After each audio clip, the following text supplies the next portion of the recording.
Bulletin کا آغاز کریں گے۔ اس نے سوچا 9 مئی کو افواج کو جھکا لے گا، لیکن چال الٹی پڑ گئی۔ اب یوٹیوب پر انہی سے مذاکرات کی بھیک مانگ رہا ہے۔ فتنہ فساد کا باب بند، اب ترقی کا سفر شروع ہوگا۔ مریم نواز کا شجاع آباد میں یوتھ کنونشن سے خطاب، کہا تحریک انصاف چنگچی جماعت بن کر رہ گئی۔ 26 سال میں بنائی گئی جماعت 26 منٹ میں کرچی کرچی ہو گئی۔ جس کے جہاز میں جماعت بنی اسی کے جہاز میں چلی گئی۔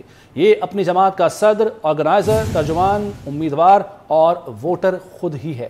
کہا قوم یادگار شہداء جلانے والوں کو معاف نہیں کرے گی۔ کہ 9 مئی کو میں افواج پاکستان کو جھکا لوں گا، میری بڑی واہ واہ ہو جائے گی۔ نکلا ان کو جھکانے کے لیے، لینے کے دینے پڑ گئے، وہ چال الٹی پڑ گئی۔ یوٹیوب پہ بیٹھ کے ان سے ملاقاتوں کی بھیک مانگ رہا ہوتا ہے۔ مسلم لیگ نون کو توڑنے والے کی جماعت کا کیا حال ہوا؟ آج اتنی سی جماعت رہ گئی ہے کہ ایک چنگچی میں بھی پوری آ جائے گی۔ جماعت کا صدر بھی کچھ خود ہی ہے، جماعت کا جنرل سیکرٹری بھی خود ہی ہے، جماعت کا چیف آرگنائزر بھی خود ہے، جماعت کا امیدوار بھی خود ہے، جماعت کا ووٹر بھی خود ہے۔ جو کہتا تھا 26 سال کی محنت کر کے میں نے جماعت بنائی ہے، تو 26 منٹ کے اندر وہ جماعت جو ہے وہ کرچی کرچی ہو گئی۔ شہداء کی توہین کرنے والوں، یہ قوم تمہیں انشاءاللہ تعالی آخر تک تمہارا پیچھا کرے گی اور تمہیں چین سے رہنے نہیں دے گی۔ منصوبے کا ماسٹر مائنڈ زمان پاک میں چھپ کے بیٹھا ہے۔ جب جرائم کا جواب دینا پڑا تو کارکنوں کو بس کے نیچے پھینک دیا اور کہا کہ انہوں نے کیا جو کیا، میں نے کچھ نہیں کیا۔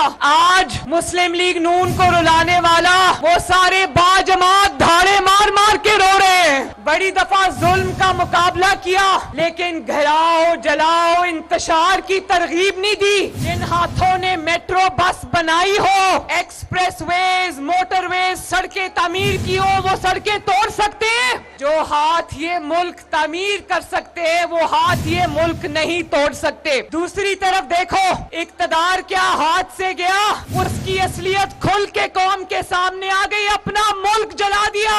اقتدار جانے کا اتنا صدمہ تھا کہ اپنے ملک کو آگ لگا دی، شہداء کی یادگاریں جلا دی کہ جس نے کی توہین کی پاکستانی قوم اس کو نہیں چھوڑے گی۔ وزیراعظم شہباز شریف کہتے ہیں تمام شرائط پوری کر دیں، IMF معاہدہ اسی ماہ ہونے کی امید ہے، تاخیر پر قوم کو اعتماد ملوں گا۔ بولے سانحہ 9 مئی ملک دشمنی سے کم نہیں تھا، چیئرمین PTI کے اکسانے پر فساد برپا کیا گیا۔ وزیراعظم نے سبزہ زار لاہور میں سپورٹس کمپلیکس کا افتتاح کر دیا، وزیر اعلیٰ پنجاب محسن نقوی بھی ہمراہ تھے۔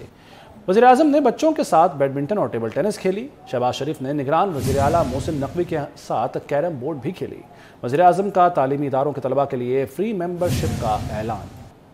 حکومت نے عالمی مالیاتی ادارے سے معاہدے کی شرائط پوری کر دی۔ وزیراعظم شہباز شریف کہتے ہیں IMF نے معاہدہ اسی ماہ ہونے کی یقین دہانی بھی کرا دی۔ وزیراعظم نے کہا اگر تاخیر ہوئی تو قوم کو آگاہ کروں گا۔ جب اپریل 2022 میں ہم نے ذمہ داری سنبھالی تو اس وقت IMF سے پچھلی حکومت کے معاہدے کو اس حکومت نے توڑ دیا۔ انشاءاللہ مجھے امید ہے کہ IMF کا معاہدہ اسی مہینے میں ہوگا اور IMF کے اس معاہدے کے نتیجے میں ہمیں جو اقساط ہیں بلینز آف ڈالرز کی وہ ملیں گی۔ کبھی کسی نے جا کر فوجی تنصیبات پر حملہ نہیں کیا، کبھی کسی نے جا کر قائد اعظم کے گھر کو نشانہ نہیں بنایا۔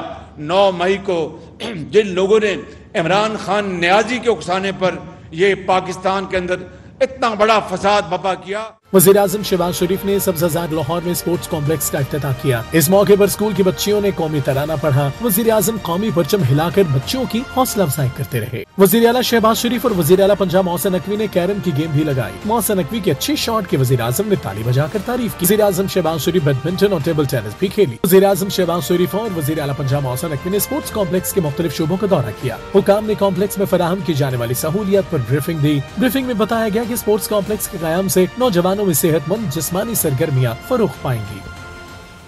سمندری طوفان بائپر جوائے کراچی کے جنوب میں 760 کلومیٹر دور موجود ہے۔ سمندری طوفان کی 140 کلومیٹر فی گھنٹہ کی رفتار سے ساحلی پٹی کی طرف پیش قدمی۔ طوفان ٹھٹھا سے 740 کلومیٹر اور اورماڑا سے 840 کلومیٹر دور رہ گیا۔ NDMA کے مطابق سمندری طوفان 24 گھنٹوں میں مزید شدت اختیار کر سکتا ہے۔ محکمہ موسمیات کے مطابق طوفان سے سمندر میں بدھ کے روز طغیانی آ سکتی ہے۔ کراچی میں بل بورڈز، اشتہاری مواد ہٹانے اور کمزور درخت کاٹنے کی ہدایت کر دی گئی۔ حکومت سندھ ساحلی علاقوں میں موسم کی صورتحال پر مکمل نظر رکھے ہوئے ہے۔